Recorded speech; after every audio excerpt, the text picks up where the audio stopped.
الحمد لله نحمده ونستعينه ونستغفره ونعوذ بالله من شرور أنفسنا ومن سيئات أعمالنا من يهديه الله فلا مضل له ومن يضلل فلا هادي له اللهم صل وسلم على سيدنا محمد وعلى آله وصحبه أجمعين أما بعد رب اشرح لي صدري ويسر لي أمري واحلل عقدة من لساني يفقهوا قولي.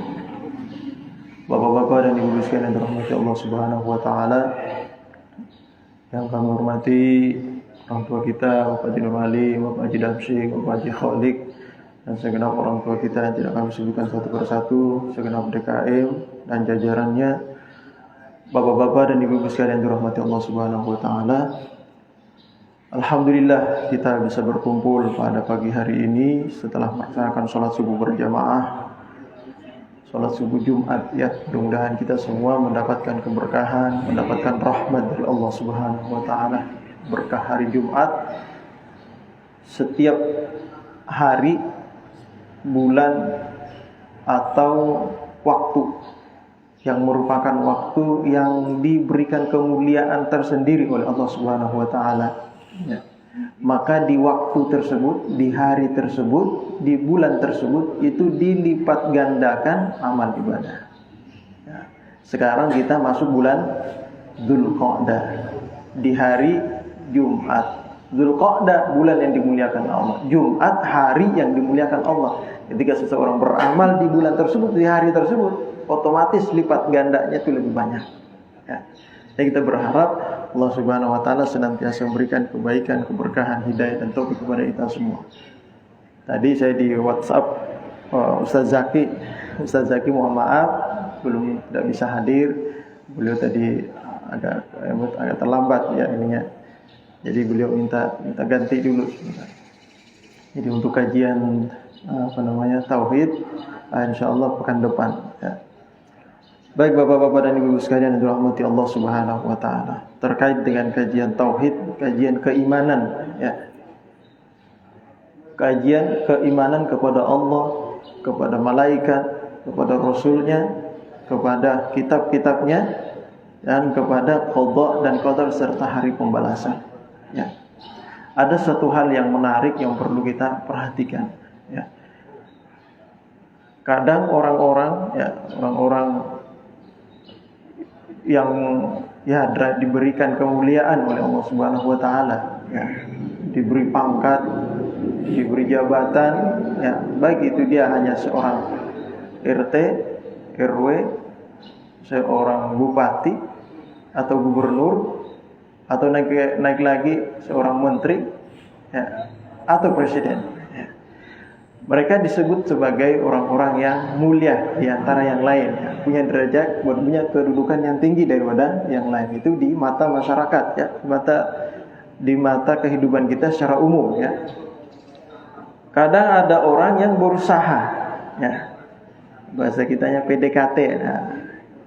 Pengen dekat-dekat dengan Pak RT, dekat-dekat dengan Pak RW, dekat dengan gubernur, dekat-dekat dengan orang yang mulia pokoknya. Pengen dekat-dekat dengan presiden, pengen punya kenalan seorang menteri, orang presiden. Tujuannya apa? Ya, tujuannya satu, biasanya kalau kita dekat penjual minyak wangi, kita akan wangi juga. Kan begitu faedahnya. Nah, orang-orang yang dekat dengan orang-orang yang mulia, nanti dia akan jadi orang mulia juga. Ya, orang-orang yang dihormati, nanti dia akan jadi orang yang dihormati juga. Ini kawannya gubernur nih kan, mantap tuh.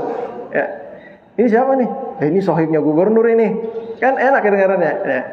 Kedengarannya ya, di mata umum, ini kehidupan kita secara umum ya. Dan orang itu ketika disebut ini kawannya gubernur, ini sohibnya gubernur misalnya, apalagi ini sohibnya gubernur Anies Baswedan ini. Wah, itu kita bangga kira-kira ya kalau disebut begitu ya. Orang akan merasa bangga, apalagi misalnya ini kerabatnya presiden. Wah, itu orang-orang akan menghormati ya. Dan orang tersebut akan bangga. Ada kebanggaan tersendiri pokoknya gitu. Itu jabatan. Atau misalnya kiai misalnya ya, kiai atau seorang habaib. Ini sahabat dekatnya habaib, ini Habib Umar ini misalnya ya. Ini sahabat dekatnya kiai ini. Gitu. Nah, kita orang akan mempunyai kebanggaan tersendiri, ya. Kebanggaan tersendiri ketika dekat dengan orang-orang terhormat. Nah, Bapak Ibu sekalian yang dirahmati Allah Subhanahu wa taala, itu makhluk ciptaan Allah. Gubernur, presiden, ya, menteri, itu semuanya ciptaan Allah. Ya. Kita jadi terhormat misalnya di dunia ini karena dekat dengan ciptaan Allah, baru ciptaan Allah. Bagaimana coba kalau kita dekat dengan Allah kira-kira? Ya. Bagaimana kira-kira kalau kita dekat dengan Allah? Nah, ini kan urusannya masalah apa ini? Dekat dengan seseorang, urusannya adalah koneksi. Ya. Memperbanyak relasi, ya, hubungan kita dengan ini bulan, ya kan? Koneksinya bagus, koneksinya dekat. Akhirnya apa? Jadi orang yang mulia, terhormat. Bagaimana kira-kira kalau kita memperbaiki koneksi kita, hubungan kita dengan Allah Subhanahu wa taala? Jadi mulia enggak kira-kira kita? Pasti akan mulia. Ya. Orang-orang yang dekat dengan Allah pasti akan mulia. Ya. Nah, ini urusan apa? Keimanan. Maka dari itu semakin tinggi tingkat keimanan seseorang, maksudnya relasi seseorang atau koneksi seseorang dengan Allah, maka semakin mulia dia di hadapan Allah, bahkan di hadapan para makhluknya. Nah, seperti itu. Ada satu hal lagi, ya. Kadang kita kalau melihat lukisan, ya, gitu melihat lukisan nih, ada orang melukis gambar, dia melukis gak pakai ngelihat, tutup mata dia, lukis gambarnya. Biasanya kita lihat di apa tuh? Got Talent. Nah, biasa di Got Talent itu ya, di TV-TV itu. Dia nggak pakai ngelihat, dia tutup matanya, dia bisa menggambar gitu, gambar pepohonan, gambar binatang, ya, atau menggambar seseorang gitu, ya. Atau dia gambarnya terbalik gitu, tapi bisa bagus, cakep gitu. Akhirnya kita apa? Kagum kita ngelihatnya, ya Pak. Atau kita bisa pernah melihat misalnya arsitek bangunan masjid megah bagus gitu, so, bagus banget ini, kagum kita. Ya. Atau pernah melihat rumah mewah bagus, atau mobil misalnya, ya, bagus banget itu mobil. Akhirnya kita kagum. Ini yang bikin siapa ini ya? Hebat banget lah gitu ya. Pernahkah kita misalnya, pernahkah kita membayangkan manusia yang ada di hadapan kita, makhluk-makhluk yang ada di hadapan kita, ya, pernahkah kita takjub luar biasa, merasa takjub, kagum kepada Allah Subhanahu wa taala yang menciptakan itu semua, yang lebih hebat dari lukisan tadi. Tadi kan kita takjub nih, melihat lukisan, melihat gambar, atau melihat seseorang yang pandai melukis, gak pakai ngeliat. Kita kagum, kita takjub pada orang tersebut. Bahkan kita, bang, minta selfie dong, selfie dulu. Ya. Kita kagum, tapi kenapa kita tidak pernah kagum, takjub kepada makhluk ciptaan Allah Subhanahu wa taala? Ini urusan keimanan. Ya. Kita takjub pada orang itu karena kita melihat langsung. Satu, yang kedua, mungkin kita bisa akrab dengan orang tersebut, ya. Berarti caranya bagaimana membangun rasa kagum kita, rasa takjub kita kepada Allah Subhanahu wa taala yang menciptakan alam semesta. Ya. Pernahkah kita merasa misalnya kagum, merasa luar biasa terhadap ciptaan Allah, mata yang Allah ciptakan pada diri kita ini bisa melihat segalanya, ya. Telinga yang Allah ciptakan pada diri kita bisa mendengar sesuatu yang indah, sesuatu yang bagus. Ya. Pernah kita merasa seperti itu? Pernahkah kita misalnya ketika melihat matahari, luar biasa ini ciptaan Allah. Ya. Matahari bisa bersinar, menyinari alam semesta. Tidak seperti dengan bola lampu yang dibuat oleh seseorang yang hanya menyinari sekitarnya saja. Tapi matahari yang diciptakan Allah bisa menyinari alam semesta. Kita melihat bola lampu ini misalnya 200 watt misalnya, ya. Itu udah jarang itu. Satu lampu kita pasang di atas, semua mesti terang. Takjub kita. Luar biasa ini lampu nih. Atau lampunya misalnya 4 dimensi. Dia bisa nembus, pasang di atas, nembus nih misalnya. Takjub kita. kenapa kita tidak pernah takjub dengan ciptaan Allah Subhanahu wa taala? Nah, ini semua urusan keimanan kepada Allah. Maka dari itu semakin seseorang kenal dengan Allah, ya, maka semakin dia itu akan merasa takjub, merasa bersyukur dengan apa yang Allah berikan kepadanya. Ya. Ini urusan koneksi kita kepada Allah Subhanahu wa taala. Itulah sebabnya banyak kajian-kajian akidah, kajian-kajian keimanan itu. Tujuannya apa? Untuk kita lebih mengenal Allah Subhanahu wa taala melalui sifat-sifatnya, melalui keterangan hadis-hadis yang disampaikan oleh baginda Rasulullah sallallahu alaihi wasallam ataupun ayat-ayat Al-Qur'an yang disampaikan oleh para ulama. Nah, itu tujuannya kenapa kita ikut kajian-kajian seperti ini. Karena seseorang akan takjub, seseorang akan lebih berusaha untuk mendekat kepada orang yang lain ketika orang itu mulia. Ya. Pernahkah kita misalnya berusaha mendekat PDKT ya dengan seorang pemulung, tukang sampah yang kumuh atau orang gila? Pasti nggak ada. Naluri manusia itu kepada orang-orang yang mulia. Nah, di atas orang yang mulia itu ada Allah Subhanahu wa taala. Nah, mari kita berusaha mendekatkan diri kita kepada Allah Subhanahu wa taala. Nah, itu sebabnya kajian keimanan dimulai dari Allah, iman kepada Allah, kemudian iman kepada Rasulnya. Nah, iman kepada Rasulnya kita berupaya mendekatkan diri kepada Rasulnya, kepada Rasulullah Sallallahu Alaihi Wasallam. Ya, bagaimana cara dekat, cara cinta dengan seseorang? Ya, kita kenali dulu sejarah hidupnya. Ya, kenali sejarah hidupnya, biografinya. Ya, kita kadang media sosial lihat nih, Ustadz siapa ini, kiai siapa ini? Cakep banget ceramahnya, bagus banget nih. Dari mana ini? Ustadz Abdul Somad misalnya. Wah, orang paling ini beliau orang ini nih, orang Riau misalnya ya. Beliau nih, wah kita cari biografinya. Anaknya siapa, belajar di mana? Nah, itu. Dakwahnya seperti apa ini? Atau ada kiai siapa gitu kan? Kita cari biografinya. Karena kita pengen tahu, pengen dekat dengan orang tersebut. Mereka semua kiai, habaib, ya, atau ustadz yang populer, yang terkenal, itu tidak kalah, itu semuanya masih di bawah, ya, lebih mulia Rasulullah Sallallahu Alaihi Wasallam. Pertanyaannya, pernahkah kita membeli buku tentang sejarah Rasulullah? Ya. Sirah Nabawi. Kenapa kita tidak ingin tahu gitu dengan Rasulullah? Pernahkah kita beli buku-buku itu buat kita baca? Kalau orang lain yang mulia saja kita pengen tahu, kenapa nggak pengen tahu dengan Rasulullah?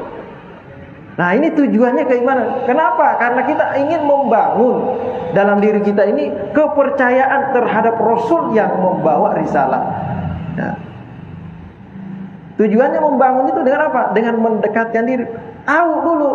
Nah, kita baca sejarah Rasulullah, ya. Kita ikuti perjalanan dan perjuangan Rasulullah. Dengan demikian kita akan semakin cinta dengan Rasulullah. Nah, disitulah benih-benih keimanan akan semakin tumbuh. Iman kepada Rasul, ya. Para malaikat kita baca keterangan para ulama, buku-buku yang dikarang oleh ulama terkait dengan para malaikat. Tujuannya apa? Untuk membangun kepercayaan diri kita, ya. Keimanan kita kepada mereka para malaikat. Kita baca Al-Quran, ya, untuk membangun keimanan kita kepada Al-Quran. Cobalah untuk merenungkan ayat-ayat Quran. Ya udah, nggak usah yang banyak-banyak, ya. Mulai dari surah Al-Fatihah aja kita baca, kemudian kita resapi maknanya, kita renungkan maknanya.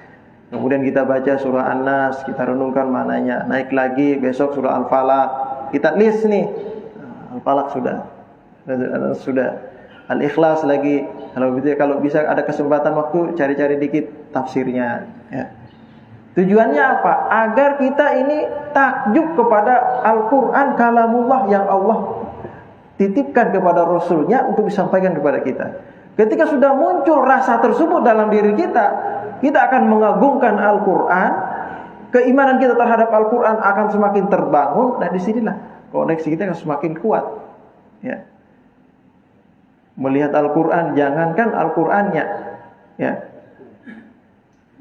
kutipan-kutipan ayat yang ditulis, ya, oleh seseorang di iklan-iklan, ataupun misalnya di banner, atau misalnya di surat kabar itu, ketika tercecer, hati kita ini langsung gelisah mau ngambil gitu, karena keimanan koneksi yang kuat gitu. Gak tega, gak rela melihat ayat Al-Quran tercecer. Tapi ketika kita melihat ayat Al-Quran kita biasa-biasa saja, berarti keimanan kita dalam Al-Quran masih kurang, ya. Sedangkan kita seorang beriman harus 5 nih lengkap nih. Iman kepada Allah, malaikat, Rasul, pada kitabnya, kepada yaumul akhir, qada dan qadarnya. Ya. Jadi baru kitabnya. Tadi Allah, malaikat, Rasul, kitab-kitabnya, yaumul akhir. Ya. Yaumul akhir karena kita belum merasakan, belum melihat, ya. Tapi ada banyak riwayat, ada banyak ayat Al-Quran yang menceritakan tentang adanya hari pembalasan. Nah, untuk meyakinkan diri kita, ya, terhadap keterangan ayat-ayat tersebut, ya, hadis-hadis tersebut. Karena kadang kita lewat saja gitu, ya, tentang pembalasan hari akhir gitu, ya, tentang hadis-hadis tentang huru hara hari kiamat nanti seperti apa. Ya, itu kadang lewat saja, lewat saja seperti itu. Nah, bagaimana untuk mengasahnya? Nah, perbanyaklah kita baca-baca, kita renungkan ayat-ayat ini yang berkaitan dengan hari akhir, agar keimanan kita terhadap hari akhir itu semakin terbangun. Ketika keimanan seseorang kepada hari akhir itu terbangun, maka orang akan semakin mempersiapkan diri.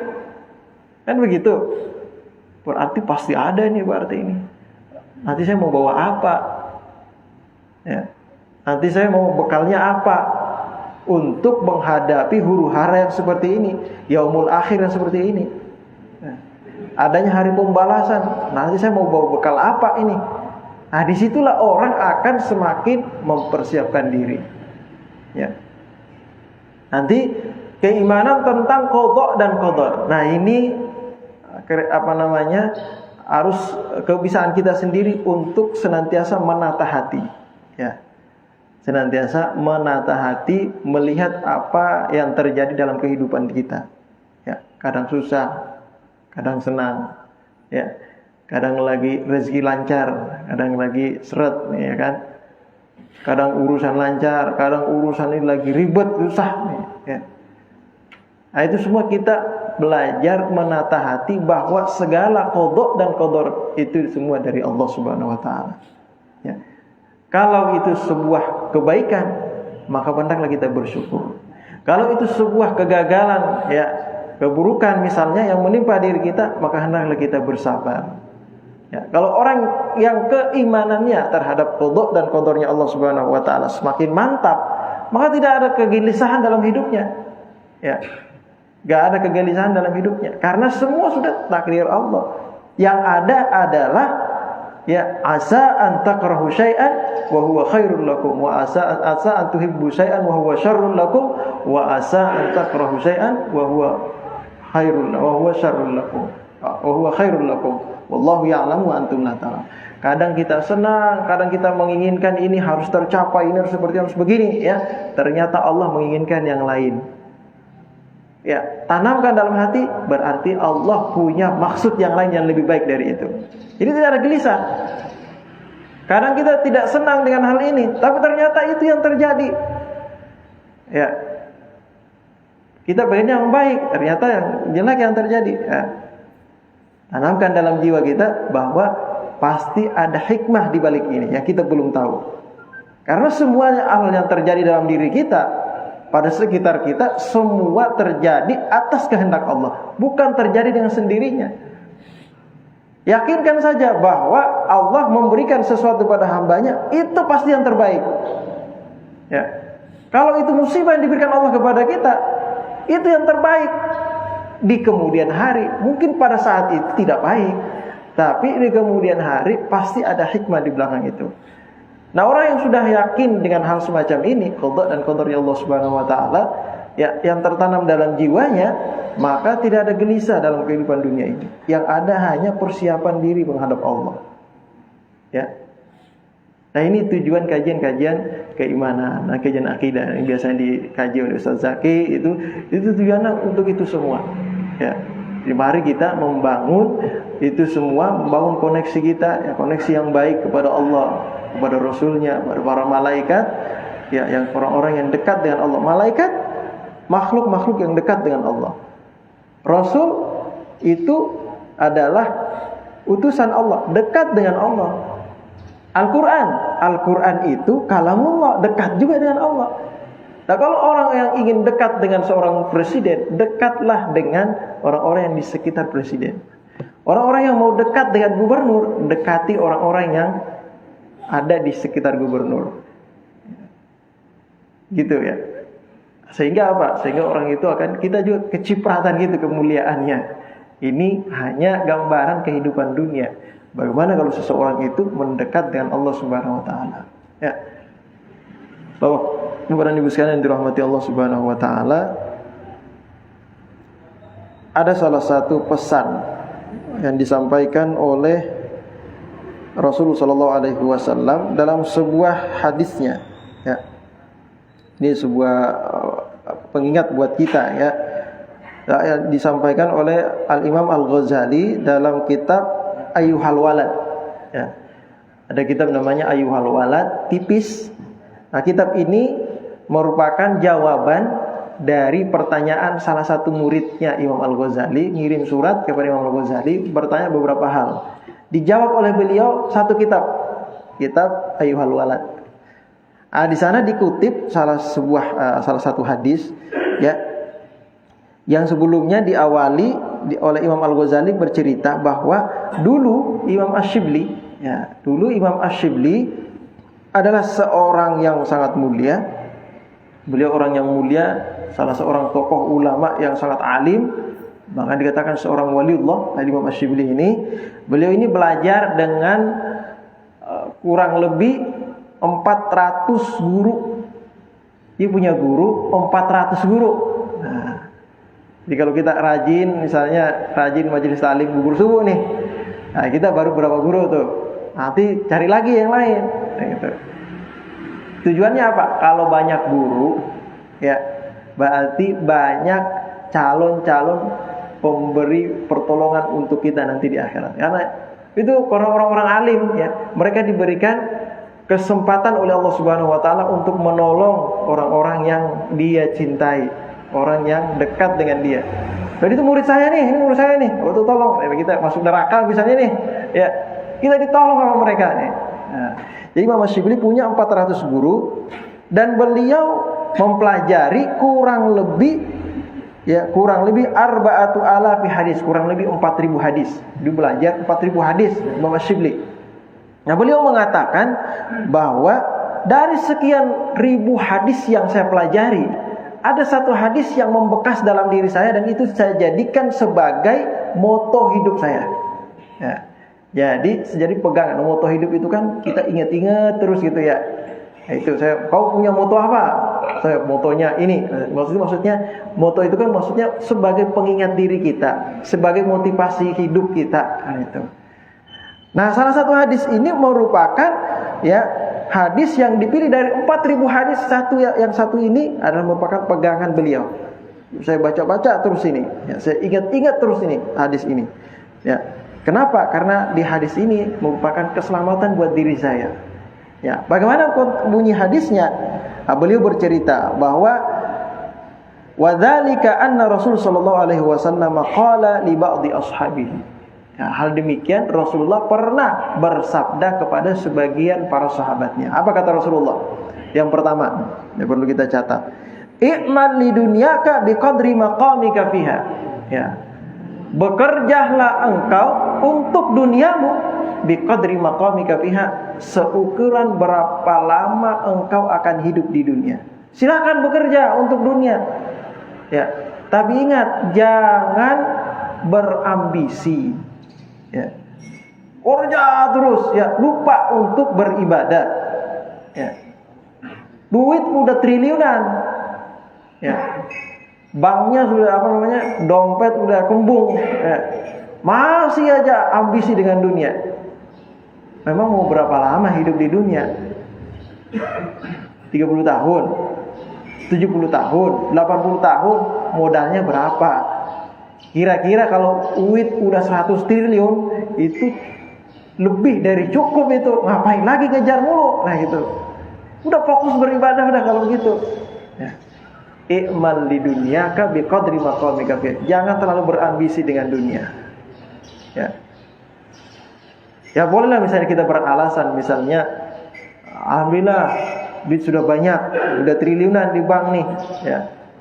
Ini rencananya biar saya bisa bersedekah, biar saya bisa berbagi, biar saya bisa menyisihkan, meninggalkan wasiat untuk anak-anak saya, dari anak saya nggak melarat nanti, karena berdasarkan ayat Al-Quran ya.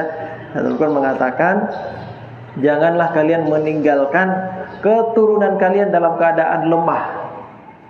Ya, di'afan khafu alaihim, yang mengkhawatirkan, ya, itu dalam Al-Qur'an.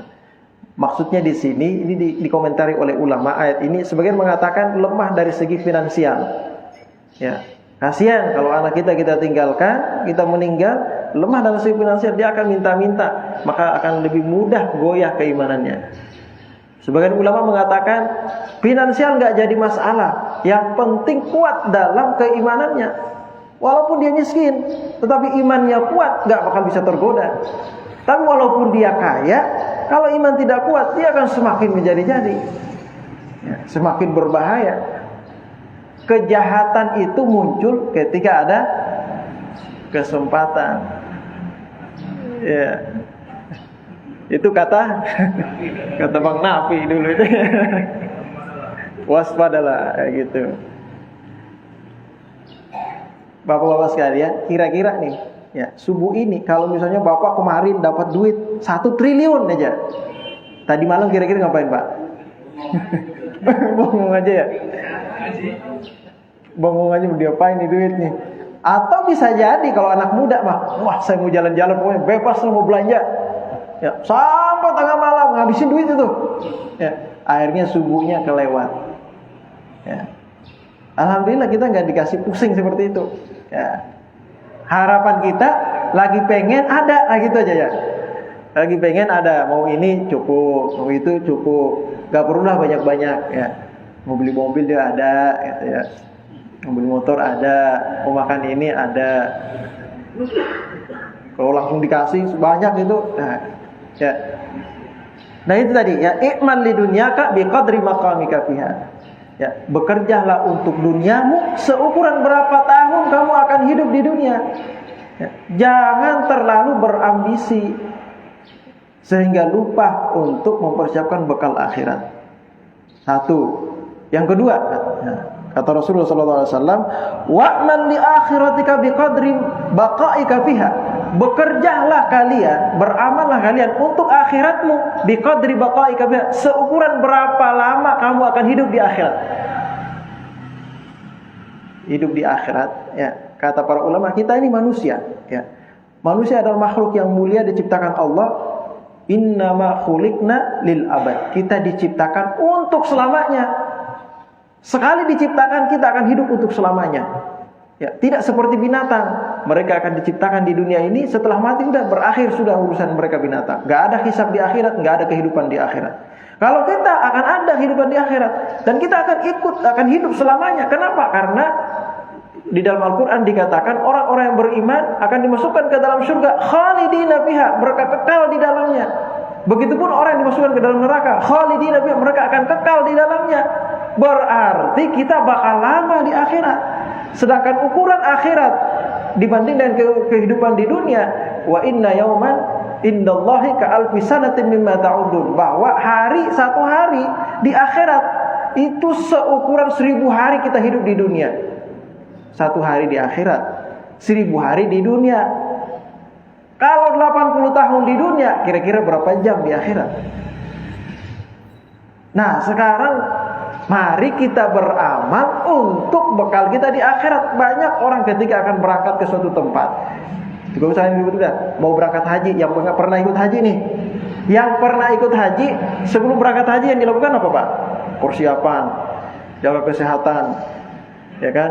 Jaga fisik, kesehatan, bekalnya apa? Nanti di sana mau ngapain? Baju apa aja nih? Berapa aja nih baju nih nanti nih? Ganti-ganti, ini buat istirahat, ini buat ini, buat ini. Padahal itu cuma sebulan. Sekarang kita mau ke akhirat selamanya, gak balik-balik lagi. Mau bawa apa kita? Nah, wa'mal li akhiratika biqadri baqaika fiha. Ya, bekerjalah untuk akhiratmu ya seukuran berapa lama kau akan hidup di akhirat nanti. Kalau kita mau hidup di akhirat selamanya, maka perbanyak bekal. Ya. Perbanyak bekal dari sekarang. Ya. Jangan tunggu ntar aja waktu tua, ntar keburu mati. Ya. Jangan nunggu-nunggu besok. Ya. Udah ada kesempatan. Dan tidak mesti harus sholat terus, baca Quran, nggak mesti. Bisa-bisa sendiri kita ini menata hati kita, menata niat kita dalam setiap gerak-gerik kita, dalam setiap usaha kita. Kita bekerja, gak apa-apa bekerja kantoran, tapi niat kita nih yang lurus nih. Ya, sebagai misalnya karyawan yang jujur, amanah. Nah, itu kan amanah itu kan sebuah amal yang bagus. Ya, kalau kita sebagai karyawan bagus, amanah, jujur, ya. Itu sebuah prestasi yang bagus dan itu bernilai pahala, itu bernilai ibadah. Ya. Kejujuran itu kan suatu kebaikan gak akan dibalas dengan pahala. Gak mesti harus sujud aja terus kalau begitu kita gak usah kerja dah kalau begitu. Kita berpersiapan bekal akhirat nih, enggak mesti begitu. Ya. Bisa-bisa kita menata niat kita. Nah, kemudian yang ketiga, wa'mal lillah biqadri hajatika ilaih. Bekerjalah untuk Allah. Bekerjalah untuk Allah seukuran berapa kebutuhan engkau kepada Allah. Ya. Kita aja kalau kita bekerja untuk bos kita, ya, kita kan punya hajat. Jadi kita rajin kerja ya. Kenapa kita tidak pernah merasa rajin beramal? Ya. Karena kita sangat butuh kepada Allah. Padahal Allah memberikan kebutuhan kita setiap hari. Nah, di sini bekerjalah kalian untuk Allah seukuran berapa hajat kalian kepada Allah. Kalau hajat kita banyak kepada Allah, kerjanya harus banyak dong kan gitu. Biar kita dapat juga yang lebih bagus dari Allah. Kalau kita malas-malasan, ya kita malas-malasan bekerja, bos kita nanti marah. Gajinya dipotong ya. Untung Allah Rahman Rahim. Kita malas-malasan ibadah, malas sholat, masih aja dikasih sama Allah ya. Untung aja gitu kayak manusia. Kalau kayak manusia, nah ini udah potong gajinya nih, nah malas bekerja nih gitu. Nah yang terakhir ya, yang terakhir wa'mal linnar biqadri sabrika fiha. Silahkan bekerja atau silahkan berbuat ya suatu kemaksiatan atau suatu pelanggaran dosa, silakan berbuat dosa. Kalau engkau sanggup menahan siksa api neraka, kalau sanggup menahan siksa api neraka, silakan buat dosa. Ya. Dalam beberapa riwayat hadis disebutkan siksa api neraka yang paling ringan, ya, yang paling ringan nih siksa api neraka. Seseorang akan diperintahkan untuk memakai sandal dari bara api neraka. Ketika dia pakai sandal tersebut, otaknya mendidih. Itu paling ringan. Sedangkan kita ditusuk jarum aja udah sakit. Rokok, kita pakai rokok misalnya nih, rokoknya kita tancapin ke tangan kita, teriak kita. Udah nggak usah sebentar, ya. Hitungan 5 saja, ya 5 detik aja. 1, 2, 3, 4, 5. Kita tancapin di sini. 1, 2, 3, 4, 5. Udah teriak, udah melepuh ini. Gimana ceritanya orang nginjak bara api neraka, otaknya mendidih? Itu gimana itu? Itu udah paling ringan. Ya, kalau kita maksiat yang kecil aja kira-kira nih, ya, kita akan dapatkan siksa yang paling ringan. Sanggup nggak kita nahan itu? Kalau sanggup silahkan maksiat. Ini kata Rasulullah. Kalau nggak sanggup, maksudnya apa? Kalau tidak sanggup, jangan maksiat. Kalau api yang kecil aja kalian tidak sanggup, jangan coba-coba maksiat. Ya, karena di neraka itu lebih besar. Nah ini 4 pesan ini ya, dan dijadikan oleh Imam Ash-Shibli sebagai moto hidup. Ya. Ya mudah-mudahan kita semuanya bisa jadikan ini semua. Silahkan bekerja untuk dunia. Ya. Seukuran berapa lama kita akan hidup di dunia. Bekerja untuk akhirat, seukuran berapa lama kita akan hidup di akhirat. Ya, bekerja untuk Allah sesuai dengan berapa kebutuhan kita kepada Allah. Dan yang terakhir, kalau tidak sanggup menahan siksa api neraka, jangan maksiat. Ya. Silakan maksiat kalau masih sanggup, tapi kalau nggak sanggup jangan coba-coba. Karena yang paling ringan dalam siksa api neraka itu seorang menginjak bara api neraka, otaknya mendidih. Itu sudah paling ringan. Yang lain itu berat-berat semua. Ya. Baik, sampai ini saja bisa kami sampaikan. Kalau ada pertanyaan boleh silahkan. Ya, ya Pak, silahkan. Yang singkat tapi lebih populer. Iya.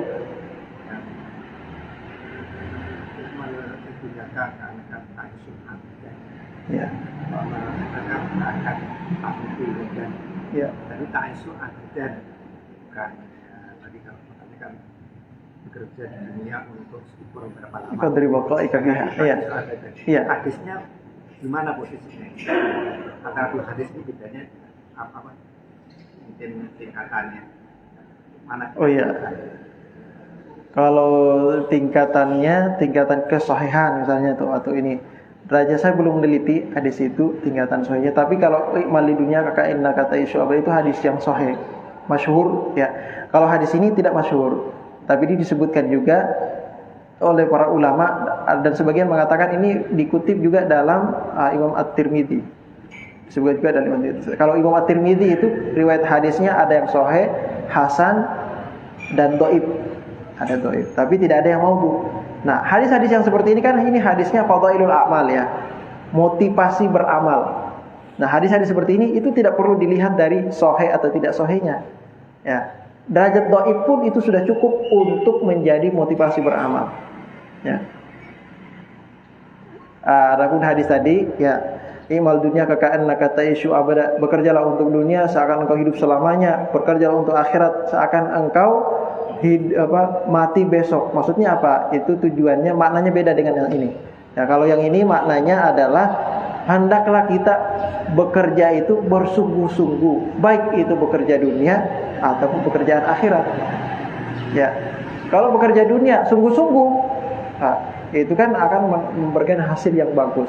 Akhirat bersungguh-sungguh itu akan memberikan hasil yang bagus juga. Orang akan bersungguh-sungguh ketika dia merasa dalam dirinya bahwa ini buat bekal saya nih selamanya nih hidup di dunia nih bakal lama. Jadi harus sungguh-sungguh. Begitupun kalau orang akan merasa dirinya mati besok. Kalau kita akan mati besok ada kabar nih, kira-kira kita akan khusyuk nggak dalam sholat? Lebih khusyuk daripada biasanya. Itu maksudnya untuk lebih bersungguh-sungguh. Nah kalau ini tadi ya, itu dalam rangka misalnya biqadri ambisi ya. Ambisi seseorang dalam kehidupan jangan berlebihan gitu. Bahwa kalian ini tidak akan lama di dunia. Ya, itu maksudnya. Ya, ada tanya lagi kira-kira. Baik, kalau tidak ada pertanyaan cukup. Sudah lewat 15 ya. Kita tutup dengan baca suratul Fatihah. Harapan kita mudah-mudahan kita senantiasa mendapatkan hidayah dan petunjuk dari Allah Subhanahu wa taala, dan nanti dimurahkan dalam beribadah, dan apapun yang menjadi keinginan kita itu dikabulkan oleh Allah Subhanahu wa taala. Ala hadiniya wa kullu tusalli ala hadratin Nabi al-Fatihah. A'udzubillahi minasyaitonir rajim. Bismillahirrahmanirrahim. Alhamdulillahirabbil alamin arrahmanir rahim maliki yaumiddin. Iyyaka na'budu wa iyyaka nasta'in ihdinas siratal mustaqim siratal ladzina an'amta 'alaihim ghairil maghdubi 'alaihim waladdallin. Bismillahirrahmanirrahim. Alhamdulillahirabbil alamin. Allahumma bihaqqil Fatihah sirril Fatihah ورحمة الفاتحة وفرج الهم كاشف الغم يا من لعبد يغفر ويرحم اللهم اغفر لأمة سيدنا محمد وارحم أمة سيدنا محمد واستر أمة سيدنا محمد واجبر أمة سيدنا محمد صلى الله عليه وسلم اللهم أخرجنا من ظلمات الوهم وأكرمنا بنور الفهم وافتح لنا أبواب العلم وزينا بالأخلاق الحسنة والحلم اللهم نور قلوبنا بنور هدايتك كما نورت السماوات والأرض أبدا برحمتك يا أرحم الراحمين وصلى الله على سيدنا محمد وآله وصحبه والحمد لله رب العالمين سبحانك اللهم وبحمدك asyhadu an la ilaha illa anta astaghfiruka wa atubu ilaik. Assalamualaikum warahmatullahi wabarakatuh.